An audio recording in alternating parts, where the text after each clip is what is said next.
Terima kasih Anda masih bersama kami. Bagi Anda yang baru saja bergabung, kami hadirkan kembali 3 berita utama hari ini. Aparat Satpol PP Garut bongkar puluhan warung dan bangunan liar yang berdiri di sepanjang jalan raya di wilayah Garut Kota. Menipu dengan gunakan kris palsu, seorang anggota BRIMOB diberhentikan dengan tidak hormat. Diduga menjadi pusat distribusi di wilayah Bogor Timur, polisi menggerebek toko penjual obat-obatan terlarang.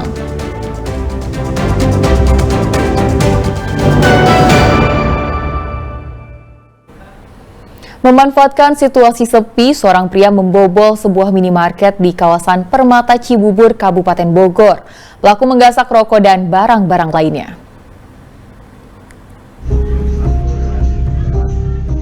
Usai membobol gembok dan memecahkan jendela minimarket, pria ini langsung menuju ke arah meja kasir.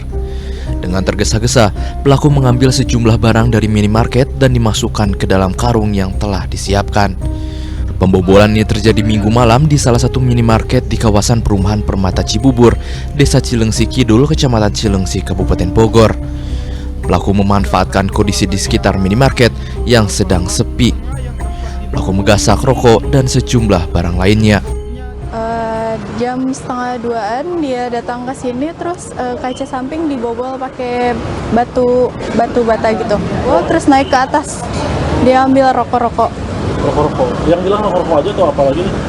Setahu saya rokok-rokok saja, tapi mungkin belum dicek lagi. Lagi dicek lagi. Satu orang. Iya. Oke, ini baru pertama kali atau gimana? Kalau untuk saya pertama kali, saya baru, tapi sebelum-sebelumnya pernah katanya, tapi lewat atap. Kerugian kira-kira berapa? Puluhan juta lah bisa. Folding gate-nya tidak memakai double tutup box yang besi, jadi sangat rentan dijebol. Usai aksi pembobolan terjadi, petugas yang mengecek ke lokasi kejadian menemukan jika minimarket tersebut rawan dibobol. Sejumlah akses kedapatan tidak dikunci ganda. Kini polisi masih melakukan penyelidikan dengan memeriksa rekaman CCTV dan mengumpulkan keterangan saksi. Asep Solihin melaporkan dari Kabupaten Bogor. Seorang anggota Satbrimo Polda Jawa Barat kerap tipu pedagang dengan kris palsu di wilayah perbatasan Sumedang dan Bandung. Pelaku pun mendapat sanksi tegas berupa pemberhentian tidak dengan hormat.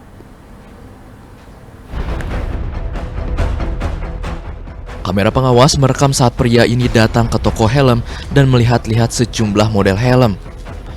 Awalnya pembelian helm berlangsung normal, namun ternyata sang pembeli yang merupakan anggota polisi ini diduga membayar dengan menggunakan kris palsu. Aksi penipuan ini dilakukan di sebuah toko helm di kawasan Jatinangor, Kabupaten Sumedang beberapa waktu lalu. Video ini sempat viral setelah pemilik toko mengunggahnya ke media sosial. Usut punya usut, pelaku bernama Baratu Cecep Ridwan merupakan anggota BRIMOB Polda Jabar. Atas kejadian itu, Satuan BRIMOB Polda Jabar pun memecat tidak hormat oknum anggota tersebut. Pemecatan dilakukan dengan menggelar prosesi upacara PTDH atau pemberhentian tidak dengan hormat Selasa pagi. Atas nama Baratu Cecep, yang bersangkutan pada hari ini sebetulnya skepnya telah turun dari kemarin-kemarin, namun upacara pelaksanaan pemberhentian tidak dengan hormat baru dilaksanakan pada hari ini. Bahwa bersangkutan sudah tidak lagi menjadi anggota Polri aktif. Yang bersangkutan dipecat dengan tidak hormat.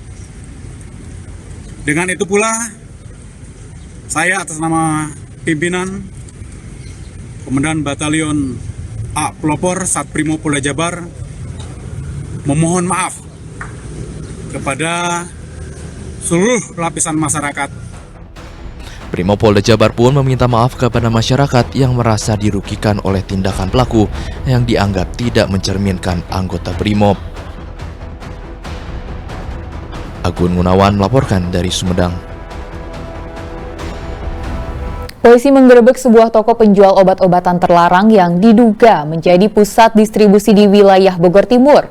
3 orang penjual ditangkap beserta ribuan butir obat terlarang.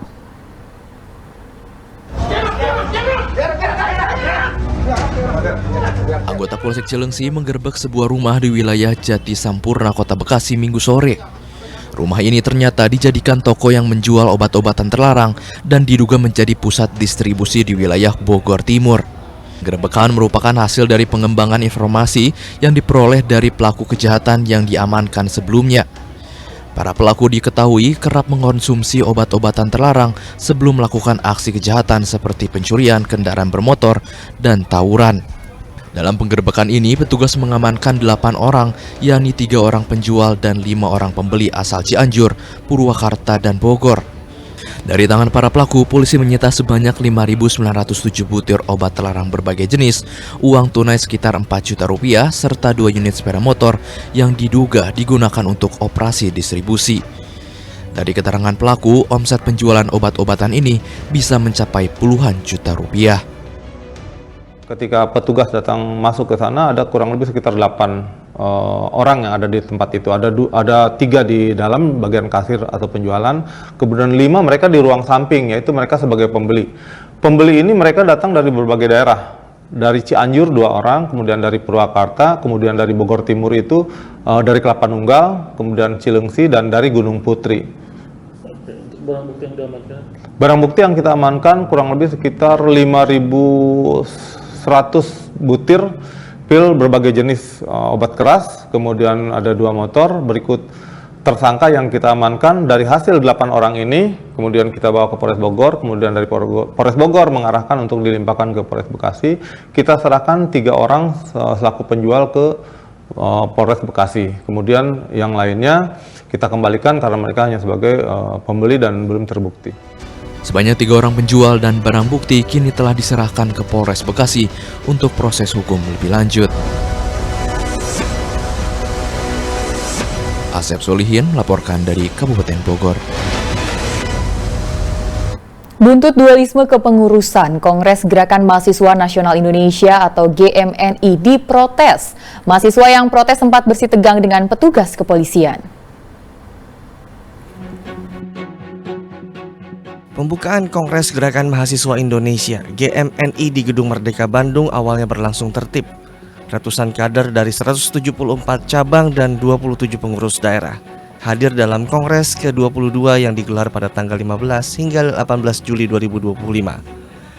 Kongres ini menjadi momentum penting bagi generasi muda terutama kader GMNI untuk menyuarakan gagasan kebangsaan, membangun solidaritas dan persatuan nasional, serta merumuskan sikap politik dalam menghadapi tantangan global dan penjajahan gaya baru di era modern. Namun di tengah kongres, datang sekitar 100 mahasiswa yang juga mengaku sebagai anggota organisasi. Mereka menolak pelaksanaan kongres dan tidak mengakui kepengurusan yang ada. Namun kongres tetap berjalan dan menganggap penolakan sebagai buntut dualisme kepengurusan. Itu hak setiap orang, dan di GMNI juga ya kader-kader itu bebas berekspresi, menyampaikan pendapatnya dengan cara-cara yang memang masih sesuai. Dan itu tidak ada masalah karena semuanya saudara-saudara kita, kawan-kawan kita. Kalau kita mau bicara secara legal ya kita juga baru menang. Di mana pengadilan mengabulkan semua gugatan kita yang menyatakan bahwa ya kitalah yang sah, tidak ada yang lain.